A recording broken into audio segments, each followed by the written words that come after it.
Hello and welcome back to another All Nation Line video.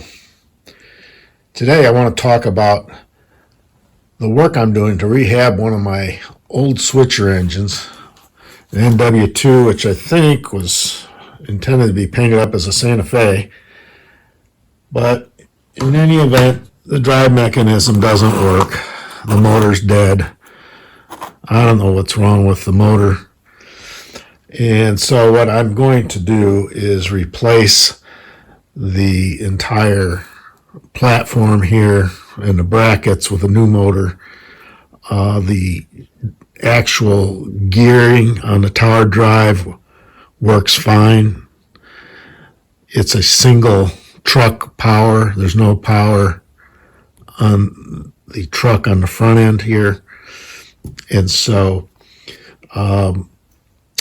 I'm going to take several videos and illustrate how I'm going to upgrade this engine and get it back in service again on my layout. So we hope you enjoy this video and can follow along and see how we're going to develop a kit for other modelers that can take advantage of restoring the operations in their switchers when they have problems with the mechanisms.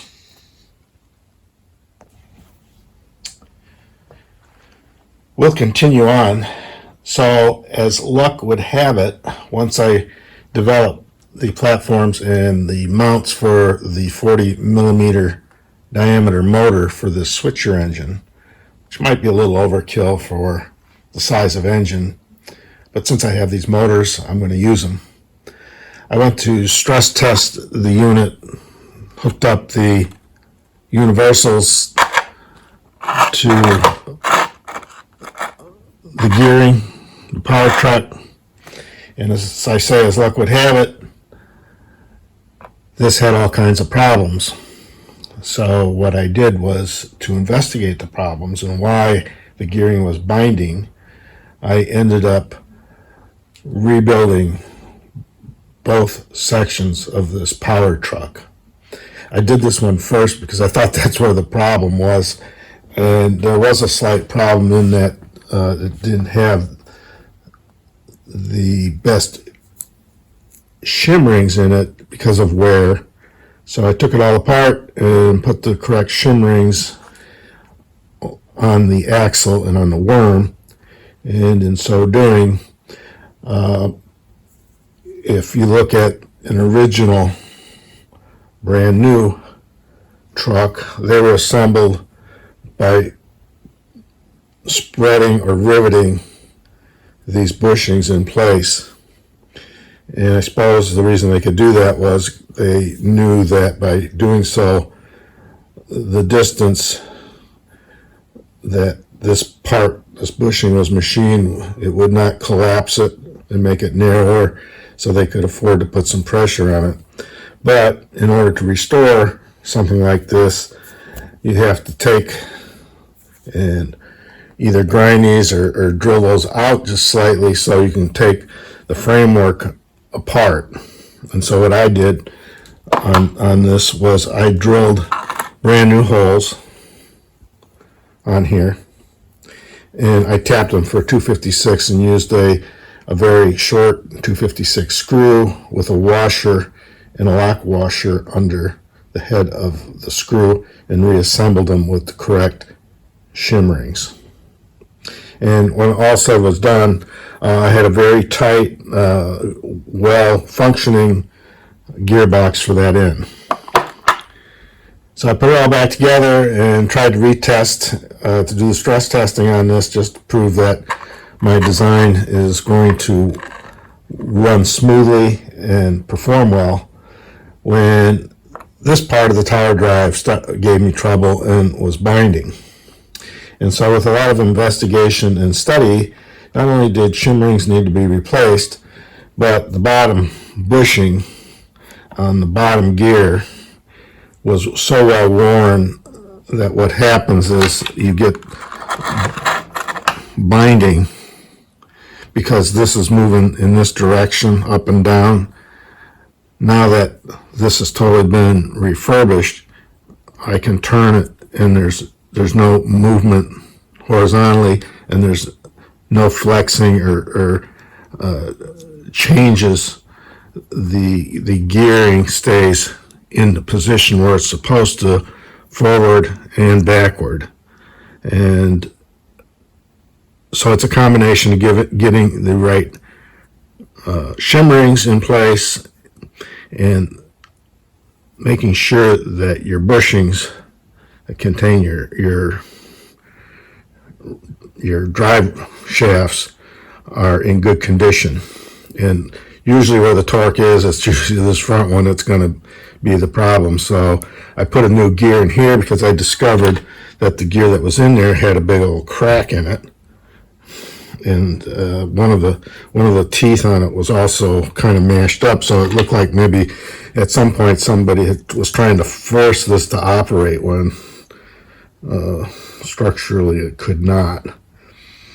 Now, I always figured that working on these things and manually rebuilding them, you get a better outcome. Whereas I know when they were producing these before, they were trying to do production runs and knock out a lot of these without doing additional machine work, threading and additional parts. But I always felt like working on these types of things and bringing them back to life, the original engineering was well done. The blueprints that I have on these, and it's sort of like they say the Corvette engine is hand built, manually built by hand in the factory. It's not automated, and by doing so, they come out with a very high precision engine. And I think the same concepts apply for mechanical parts like these if you're working on them. So what we're going to do is put this all back together and get the stress test. Lo and behold, when I put it all back together and put it on the track, I was getting shorts. And so it's relatively easy to find your shorts on a two-rail DC. You only have the two wires going to the two different side frames to pick up current off your rails. And what was happening on these old side frames is they were so well worn, the axle ends into the journals, that they were actually flexing in and out, even though your bolster was screwed tight. And so the wheels would touch the side frames on occasion and spark and short you out. So I think what originally they should have done, and what they probably did in later years, or the model builder simply didn't do this, is these came with these eyelets, and you drill the hole for the eyelet, put the eyelet in there, and then when the axle goes in there, you have a very good fit, and you have no flexing of your axle because the hole is so big and sloppy. And so we're going to try that, and then we'll also put some paper or plastic washers on here for additional protection.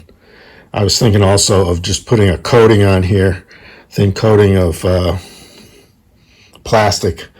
That might help too, but we're going to reassemble this and then start over again on our stress testing and see how this operates. If it works to my satisfaction, then we'll make available the parts, and we can probably go into a more detailed video on how to repair these mechanisms.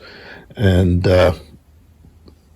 knowing that some of these engines have been in the field for so many decades, and they probably operated nonstop, and I imagine some of them didn't get well lubricated, you would expect to have wear in your bushings, and usually it's on one side of the bushing, the downside where the pressure is.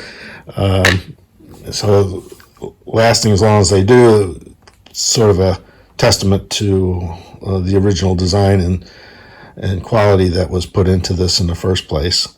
So I hope you enjoyed this part of the video. We'll stitch it with the other ones just to pass on our knowledge and information on how we proceed to repair our equipment and make it run better on our layout.